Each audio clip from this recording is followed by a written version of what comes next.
সেদিন হঠাৎ করে প্ল্যান হওয়াতেই চলে গেলাম ধানমন্ডির ইয়ামচা ডিস্ট্রিক্টে। ওদের ওপেনিং টাইম 2টায়, কিন্তু আমরা একটু আগেই পৌঁছে গিয়েছিলাম। তো যাই হোক, 2টার সময় আমরা ভিতরে এসে বসলাম। তারপরে ওরা আমাদেরকে ওয়েলকাম ড্রিঙ্কস দিল, যেটা একটা মাসালা টি বা জিঞ্জার টির মতন, বাট খেতে আমার কাছে বেশ ভালো লেগেছিল।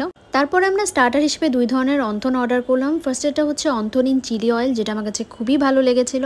এটা স্টার্টার হিসেবে ইভেন আমরা রাইসের সাথে মিক্সড করেও খেয়েছিলাম। আরেকটা ছিল প্রন অ্যান্ড ক্রিম চিজ রাঙুন, এটাও বেশ ভালো ছিল। যারা চিজের টেস্টটা অনেক পছন্দ করেন তারা এটা খুবই পছন্দ করবেন। এরপরে আমরা মেইন কোর্স হিসেবে একটা সি ফুড রাইস দিয়েছিলাম, যেটার কোয়ান্টিটি অনেক ভালো ছিল। আমরা 3 জন মিলে এই পুরা রাইসটাও শেষ করতে পারিনি। আর সাথে দিয়েছিল ওদের ফেমাস চিকেন নানবান, যেটা অবশ্যই অনেক অনেক মজা ছিল। আপনারা যারা এখানে আসবেন তাদেরকে আমি অবশ্যই বলবো আপনারা চিকেন নান বান আর ওদের যে অন্থনিন চিলি অয়েলটা আছে এটা অবশ্যই ট্রাই করবেন, খুবই মজা। আর এরপরে আমি নতুন কিছু ট্রাই করলে অবশ্যই আপনাদের সাথে শেয়ার করব। থ্যাংক ইউ, আসসালামু আলাইকুম।